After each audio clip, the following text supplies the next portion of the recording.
Welcome to BrainStorm 9000. Hello, the internet, and all the brains attached to it.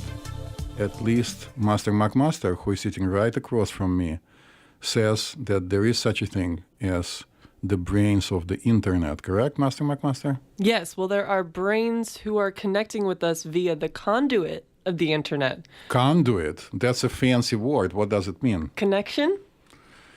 Maybe I have to start taking better care of my vocabulary. Yes. Speaking of, hey everyone, welcome to BrainStorm 9000. This is a podcast where we talk about your brain and ways to help your brain and everything mental health. This week, we are #self-care. Yeah. So what is self-care, Master McMaster, as if it's not obvious? Okay, so self-care can be a lot of different things, but it's become like this whole growing movement, especially, thanks to the internet, of which all of our listeners' brains are a part, if they're plugged in. I hope not. And has become this whole really, positive mental health awareness movement. So the dictionary definition of self-care is the practice of taking actions to preserve or improve one's own health, or the practice of taking an active role in protecting one's own well-being and happiness, particularly during times of stress. So let me define to you what is not self-care or anti-self-care or #hashtag or no hashtag self-care. Okay. Drinking to the point of total oblivion and being in a blackout is not self-care. Oh. Do we agree? That's bad news for some of our listeners this weekend. But yes, I would have to agree. Eating the entire pie of pizza, the big one, Don't say it. as if it's a sandwich Don't say in it. one sitting is not self-care. Damn it. Eating a gallon of ice cream is not self-care. Not exercising at all and laying in bed all day watching Netflix is not self-care. Okay. Well, I guess my life is a lie then. Meaning you are not self-caring about yourself? A lot of those things you just listed, I've been known to do. But I like to think of myself as a self-care person. But there is, I think, a fine line where you can confuse self-care with just over self-indulgence. And we'll talk more about that a little later on. Yes, of course. I can tell you that one of the probably most famous pop musicians in Russia has a very, very short video, unfortunately, in Russian, when he says that people keep saying that drinking is bad for you and it makes you die sooner. And he says, but how many lives have been saved by one shot of vodka after a terrible argument? Oh, God. Or feeling angry? I don't actually know how many lives have been saved. Those shots might have led to some domestic disputes. Right. Misuse of firearms. I don't know. All right, so unlike in cowboy movies, where cowboys have a big fight and then have a couple of shots of whiskey and feel much better, our modern life is not like that at all. We are certainly subjects to an enormous amount of stress. I know I keep saying it almost in every episode, but it is true, right? It is true. And I think it's easy for some people in our modern world to think well, okay, I mean, this is all we've ever known. Right. Yes, I mean, we all feel stressed constantly, but what is the alternative? So can you explain some of the ways that our modern world stresses us out so much? Well, as if nobody knows, I'm going to remind you people. Yeah, state the obvious. So you are currently probably in your headphones, tightly fit into your beautiful ears, listening to our podcast. The level of noise that you are exposed right now and the way it's transmitted into your ear is kind of unnatural. So no matter how soothing our voices are, which they are very soothing. of course, it's still something that our brain still needs to get used to. If you are on the subway, there is a lot of noise and it's crowded, and some people keep wearing these backpacks while they're standing in your way, blocking your way in. So you are stressed like that too. Yeah, there might be someone who's doing showtime right now with a really loud jukebox, which sometimes is fun, but sometimes it's just way too much. All jokes aside, you probably checked the news this morning that upset the hell out of you. And you will probably, you are going to hear more and more as your life goes on. Don't expect that this stress is going to go away anytime soon. The food you eat specifically says, if you are very mindful, non-GMO. And if somebody has to tell you that something is non-GMO, it means that there is a lot of GMO. Yeah, honestly, just quick side note. Right. I do see how the modern, the food industry is a significant source of stress because we know that there are so many things that are going wrong with it. And Right. there's so much sneaky shit, pesticides and hormones and all of this stuff. So we know to try to avoid some stuff. But just even having to think about that constantly when you're shopping for food is a lot. Yeah, it is stressful. All right. So air pollution, climate changes, you name it, overuse of medications, and most importantly, the lifestyle that people live, especially in large cities like New York City. Let's say that Los Angeles is a city. So in Los Angeles, I mean, technically. to me, it's a vacation spot. Personally, I love it. No, not sorry. Los Angeles. but anything that is very large and very noisy certainly creates a very stressful lifestyle. Plus, you come to work. Even if you enjoy this open space setup that most of the places have right now, it's kind of stressful. You have no privacy. I think that's, more stressful. Today, I took a subway ride and saw a young lady reading from a very good-looking white iPad with black tape over the camera. Over the camera, yes. So now you have to worry that your devices are spying on you. So life is very stressful. Yeah. We are very stressed. And our brains in particular, and the rest of our bodies, existed on planet Earth, whether by design or as a result of evolution, which was probably also designed, JK, for thousands and thousands, if not millions of years, actually millions of years, and only recently became a subject to such an enormous amount of stress. So we live in a very noisy environment. I'm beginning to recognize the scenery from my favorite sci-fi movies that I saw 20 years ago. Which one? What's the name of the movie with Bruce Willis where he lives in the futuristic world and then a weird woman arrives from out of nowhere? Oh, The Fifth Element. Yeah, so The Fifth Element. This is like here and now. Think about it. A flying car? Well, about to happen. Driverless car already exists. Artificial food is already there. Mm-hmm. Bruce Willis is still alive. Everything is here. Bruce Willis is still here. And doing well. Yeah. So to me, self-care is an extremely important component. Yeah, and the first step to that is probably just taking a minute to acknowledge that Right. what you just said, that our environment is stressful and that's okay. It's not your fault and it's, this is a fact. The world is a stressful place, especially right now. So, Yes, and when you went to college and were playing beer pong 5 times a day, and How did you know? I have 2 daughters. They are grown-ups. I was more of a flip cup girl, but you know what I mean. So you've done your portion of idiotic stuff, and if you keep continuing, your body is going to rebel, and your brain is going to rebel are you also. speaking specifically to me? Of course. Who else? I don't have anybody else in the room. Maybe a couple of cockroaches, but they're I don't hiding. know. I'm 29 now. I have Excuse me. 2 cats and a boyfriend at home. I spend a lot more time sitting on the couch Right. with my cat on my lap than I do out at parties. Listen, but 2 plus 9 is 11, and 1 plus 1 is 2. So how old are you really?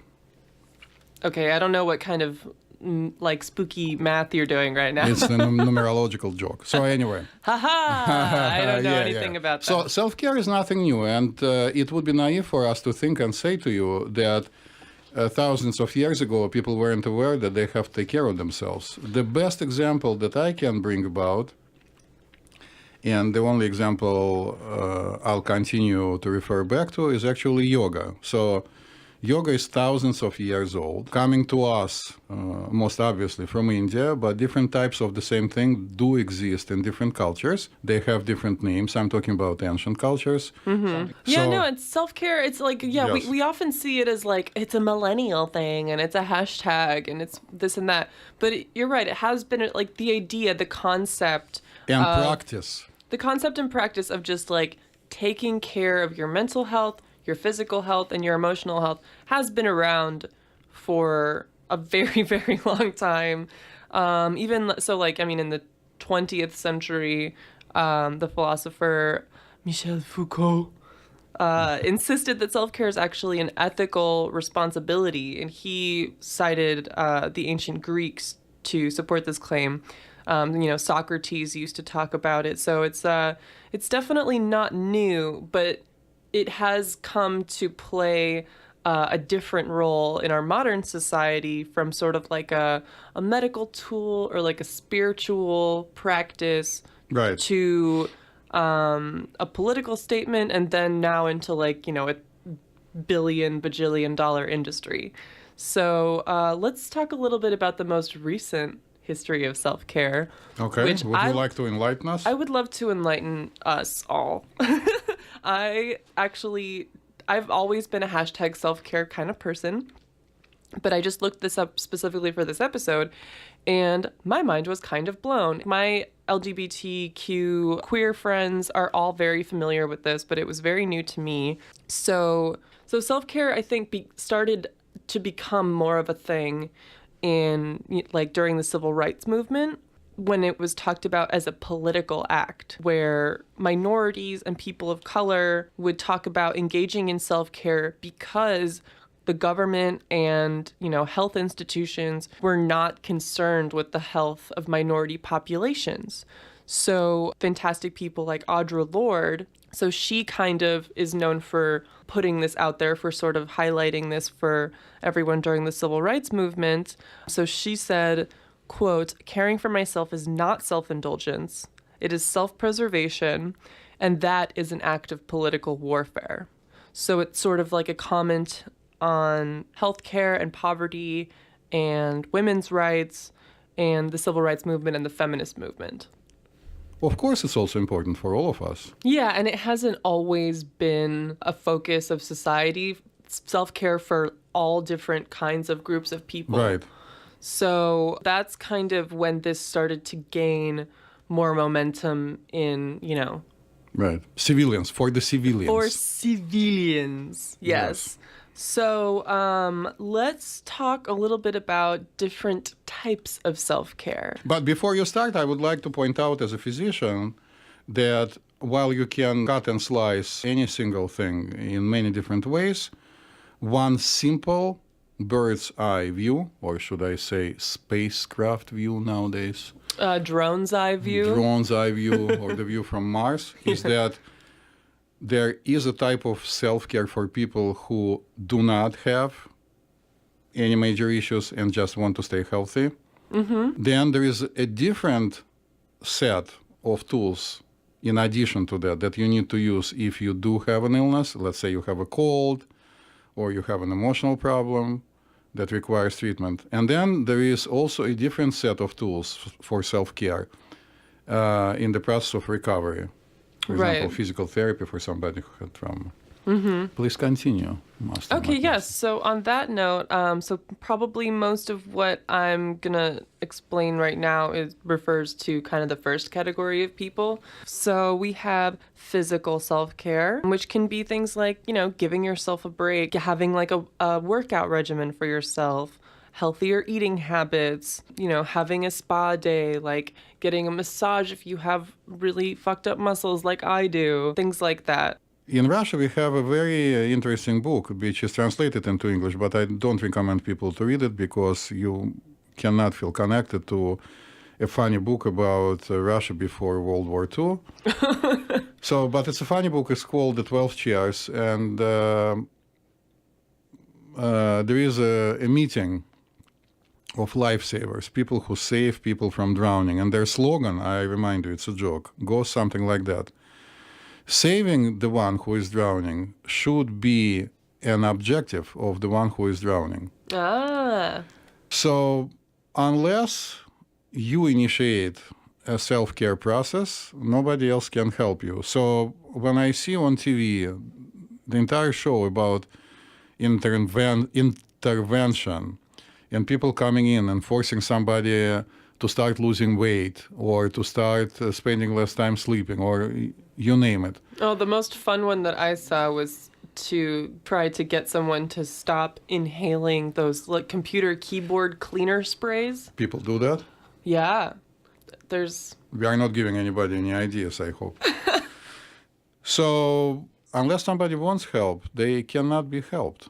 Right. You can't force anybody. If any of you already has children who are teenagers, or if you are still a teenager, according to Erik Erikson, a famous psychologist in the United States, teenage years are extended to mid-30s. I don't know about that. Right. So you do know that you cannot force anybody into anything until at least they want to. So even if you are of the position that if you just stay in bed and pray to God and God is going to help you, you are still executing your prayers. Yeah. Of course, as I said many times before on this podcast, I'm, as far as our podcast is concerned, a time machine. I'm 63 years old.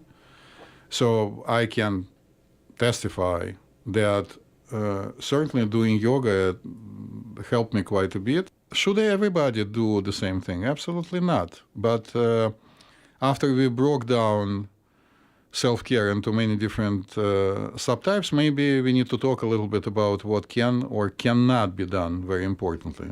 Okay. So I started from what cannot be done, and I started from what cannot be done, and I would like to continue from saying what should not be done. So yes, it's a very good idea to take care of your emotional well-being. But no, it's not a good idea to go on the internet, read about a couple of supplements, and then start speccing them into your body. It's significantly more complicated and sophisticated than it might seem to you. And if you just take a bunch of different supplements without understanding what they potentially can do to your brain, you might cause harm. So taking anything to the extreme and doing something without understanding what you're doing is not a good idea. The same is true, by the way, about eating well, in quotes. Mm-hmm. What does it actually mean to eat well? Like, should everybody become a vegan? Should everybody be a vegetarian? What kind of food is better for you? Kale. We should all just be eating kale for breakfast, lunch, and dinner all the time. I refuse to travel subway with people who eat kale 3 times a day. Well, I'm not one of those people. So. Yeah, so these things are not that simple. And of course, before you start doing anything extreme, you need to educate yourself, but certain things are clear.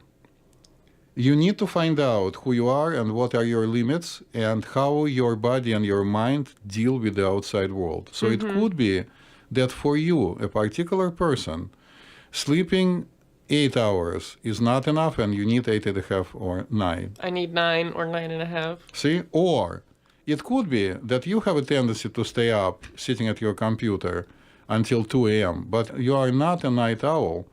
And you need actually to give yourself an opportunity to sleep significantly earlier and significantly longer than you do. Mm-hmm. As far as your food preferences, you also need to figure out what works for you. So there are certain things that are definitely not good. Definitely not good for you. Smoking cigarettes is not good for you, period, end of story. Eating an enormous amount of carbs is not a very good idea. But for some people, having carbs is very important because they become unhappy if they don't have some type of carbs. So they need to figure out what works for them. Is it this super popular quinoa, right? Or even more, in quotes, sophisticated buckwheat that the majority of the population of Russia eats, for example. Or this is something else that would work for you better. This is for you to decide. And I can tell you that if you are listening to us and your family is from one of the countries with a long ancient history, i.e. India, China, Korea, Japan, Middle Eastern countries, most likely most of the stuff that you grew up eating is actually very good for you. And most likely you just need to make slight adjustments in your diet and stop drinking your brain out. Right? So after you cover this stuff and you understand how you are, which might take you actually quite some time to figure out, you need to make sure that you don't only exercise, but you exercise regularly, again, at the level that is good for you. You are unique. There is no one else like you. So if your next door neighbor does CrossFit, it doesn't mean it works for you. Good. Right? If your next door neighbor does yoga, it doesn't mean it's good for you. For you, maybe it's better to have some combination of strength training and aerobic exercise in the gym. It wouldn't hurt you to at least once consult with somebody at the gym who is an expert. It's not that much money to spend for a one-time consultation. You also need to make sure that you eat frequently. So again, some people swear by eating every 2 hours and eat 30 grams or more of protein and exercise like crazy. But it could be that it's not for you at all. And maybe for you 3 times a day is good enough. You need to figure it out. You need to choose out of the multitude of different diets, right? Something that works for you. Yeah, and I'm glad you're mentioning that because actually, so I have this really weird, elusive food allergy that no one believes is real. So Right. I'm mildly allergic to fruits, vegetables, and nuts, and sometimes raw fish. And so my whole life, everyone's always like, oh, you need to eat more vegetables. You need to do this and you need to do that. And why aren't you eating more fruit and eat more raw food and vegetarian? And it took me a while to like come to terms with the fact that like I'm not crazy. This is actually a real allergy. Right. Fun fact, it's called oral allergy syndrome. You can Google it, motherfuckers. Right. So, for me, that's not a healthy diet is not eating raw vegetables and raw fruit all the time because I would be in so much pain. I just couldn't What is do it. the name of the movie with his name is Rob Schneider, I guess. It's a comedian where he goes into the woods and gets attacked by animals, and then a gifted veterinarian reconstructs him, and he is part animal and part human. I have no idea what you're talking It's probably about. called The Animal. I don't remember. It's a very funny movie. So I know people who cannot exist without meat. Cannot exist without meat. And I know a bunch of people who are vegans and are very happy, vegetarians are very happy. So it's very different, unless, of course, you have issues with killing animals and you're a vegetarian or a vegan because of that reason. The other thing that I want to recommend, which is significantly more difficult, I have to admit, is to be able to decompress throughout the day. You need to find a way to deal with the stress at least once, maybe twice during your work day, to kind of take the time to remove the stress. And yes, I know that people come out and smoke cigarettes, and yes, I know people come out and go to Starbucks and get cold brew. What's wrong with cold brew? I'm not saying it's wrong or right. It's just whatever works for someone. So smoking probably is not the best way to decompress. So you need to find a way when you take a few minutes of your day throughout your workday a couple of times and just try to relax and maybe even change the environment, walk out, get a glass of water, listen to your favorite song. If you know how to dance, which I envy people who know, dance. I recently heard that like one thing that can be useful for getting that, like foggy headedness that you Right. can get around like 2 or 3 p.m. during the workday is to like get your blood flowing by like doing some kind of movement, like do a couple jumping jacks or walk around or If that is something that works for you, or maybe a piece or 2 pieces or 4 pieces of dark chocolate works for you. So another kind is psychological self-care, which are more, it's more like knowing and understanding your limits, like not taking on more responsibilities than you can handle, paying attention to your inner experience, and also like engaging parts of your brain that you're not always engaging in your everyday life. So if you're like a stockbroker on Wall Street or something, like maybe take a break and go to a museum or something. Uh-huh. Or if you're like me and you spend a significant amount of your time watching Netflix, take a break and read a book. That's important for my psychological self-care. But don't move, right? Still stay where you are. Well, the moving is part of my physical self-care. That's a different Okay. category. That's stroking your cats, right? That's the movement. That's physical. That's physical. And you know what, actually, on that note, pets can be an important part of self-care because pets, like cats and dogs and things like that, have a proven ability to like reduce stress, like physical stress, and calm you down. Right. Do you disagree? I agree that pets and fish and anything else are good for people who love them and receive an apparent emotional benefit from them. Okay. But there is a large group of people who don't like the pets for some reason, and forcing themselves wouldn't be such a great idea. But we can talk about it later. I mean, I can't understand who those people are, but I take your point. Okay. All of this boils down to the thing that I want to stress and have it written in bold letters in my notes. You really, please, need to take the time to get to know yourself better. And if you think that it's a very simple thing to do, you are mistaken. I recently had a client who clearly needed cognitive behavioral therapy. So comes back in a month, and I see from the electronic chart that they saw a cognitive behavioral psychologist only once. So they feel that they learned everything in one session. I wish it could be true. And I'm not saying that you have to see a psychologist necessarily, but at least read a couple of self-help books, do your research, look inside of yourself, and try to understand what kind of things work for you and make you happy. And if it's only getting drunk with blackouts on Fridays and Saturdays, not good. Need help. Yeah, that's sort of just like neglecting the problem. It's not solving anything. It's actually making it worse. But this program is not a program for sobriety, so let's move on.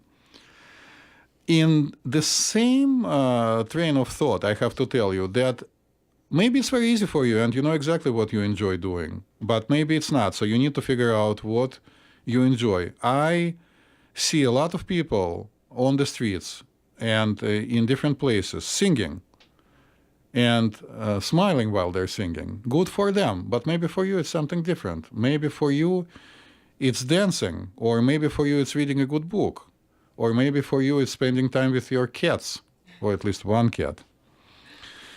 You have how many cats, Master McMaster?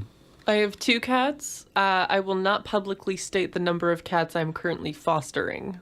So I won't state the number of cats currently in my apartment. I'm saying publicly that I have 2 cats, and they are very different from each other, although they are brothers from the same mother and were born on the same day. So you need to figure out what it is. Maybe it's crocheting. That's how you say it? Yeah. Okay. I used to be really good at that. No, and I think this is a really important one. And this is also something that I came across when I was researching self-care and like different things that can help you have like a fuller life. Right. And that I realized that I don't really have. Like outside of work, there are a lot of things that I do and a lot of things that I care about, but not a lot of them are like very creative. So one of the things that I came across in my research is that it's important to have something outside of work that is something creative that you can like really engage with. And so I've thought about trying to find something like that because I realize I don't really have something like that. You know, I do cat rescue, but it's more of a source of stress than an outlet for anything. So I've thought about trying to play the theremin. I don't even know what that The is. theremin is one of those instruments. It's like it makes those space noises like. Well, you should bring it here. We'll integrate it into our I want podcast. to learn so bad. Wait, can I play you an example? Please. This is the characteristic noise. It's very, very spooky. Interesting. It's sort of like the witch's instrument, which is why I think I need to try it. Yes, I agree. So, I suggest frequently to people also to take the time and kind of do the day's debriefing. But it's even more important to set up your day. So what I suggest to people do is using visualization techniques, and you don't have to worry whether you have a vivid imagination or not. It will come around. Please try to take even a few minutes in the beginning of the day when you don't feel rushed to sit down and imagine in color how beautiful and great your day is going to be. And don't get disappointment if the first thing that happens, you are late for your bus or something like that.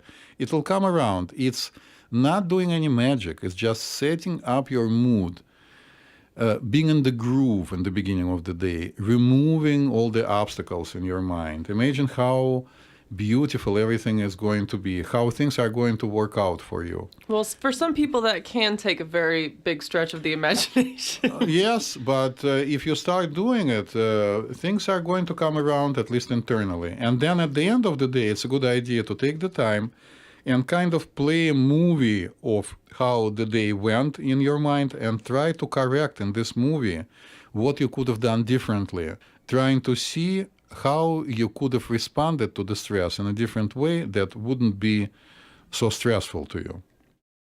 How long do you recommend doing these kinds of things? Not more than 10 minutes. It's so hard for me to find any time to do stuff like this because I'm like, oh, what? 10 minutes of sitting somewhere? Well, but you have to put your shoes on before you come out, right?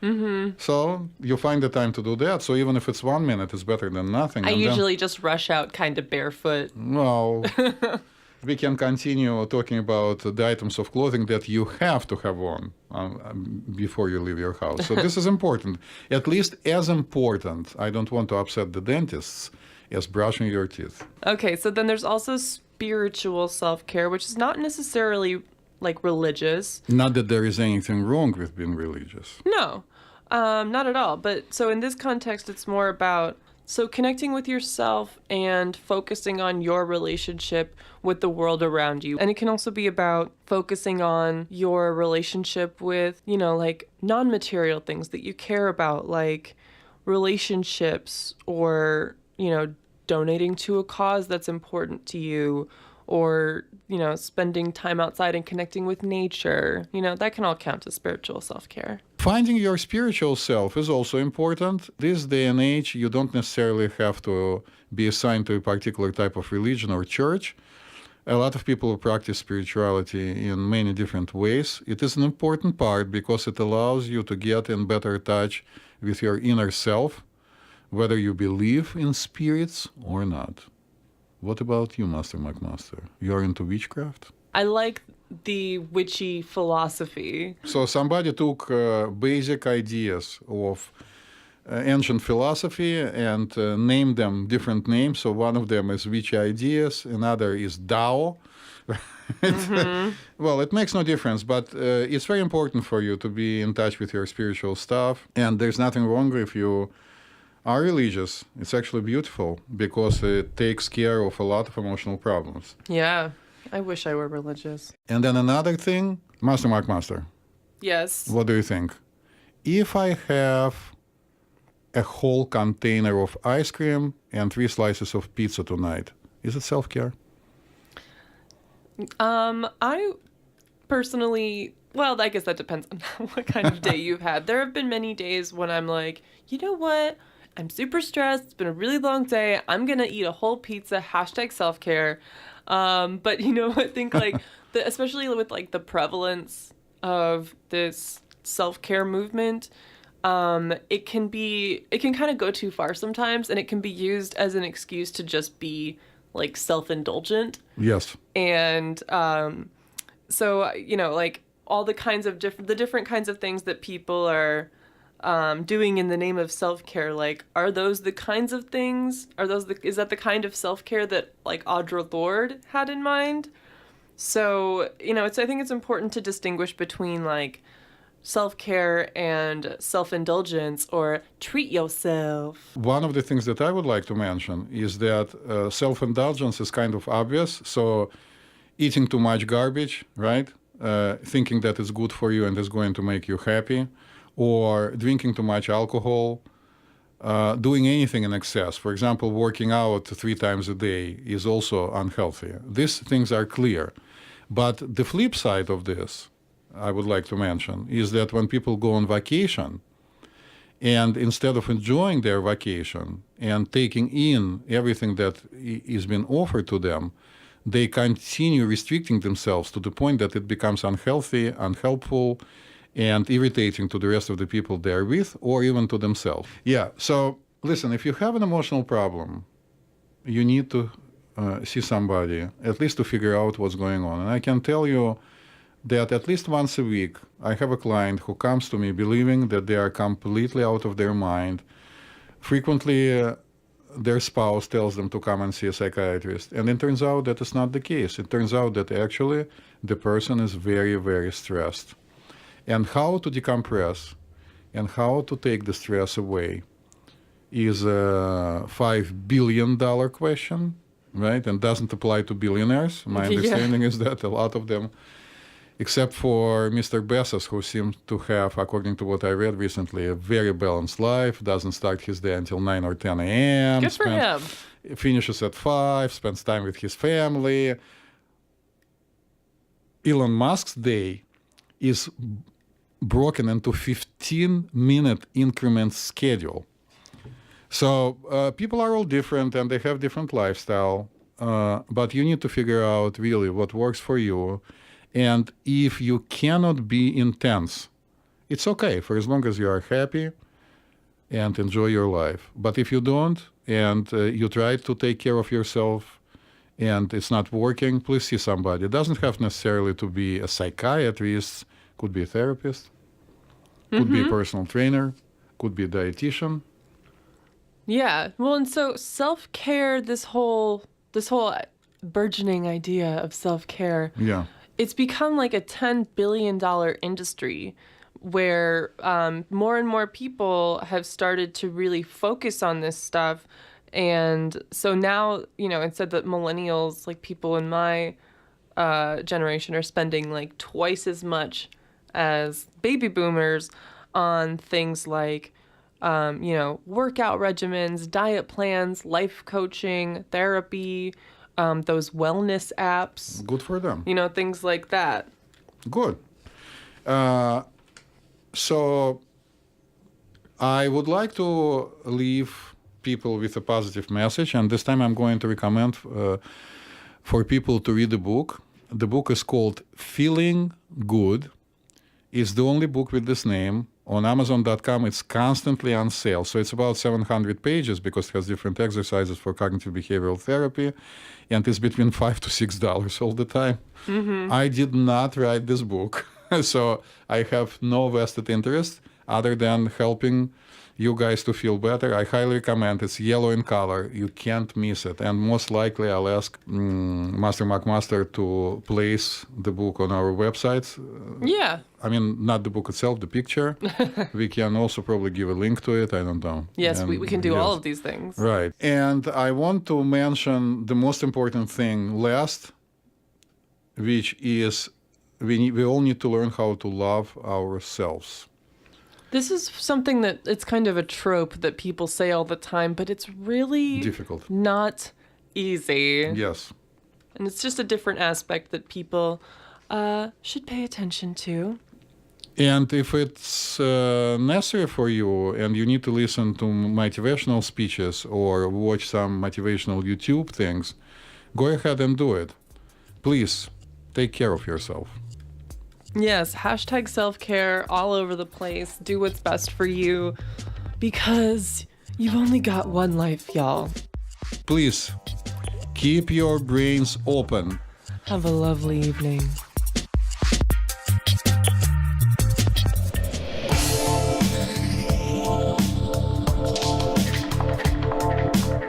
Hey everybody, thanks for tuning in to another episode of BrainStorm 9000. If you like us, love us, or marginally tolerate us, hey, go ahead and subscribe, rate, and give us a review on iTunes or Stitcher or wherever the hell you listen to your podcasts.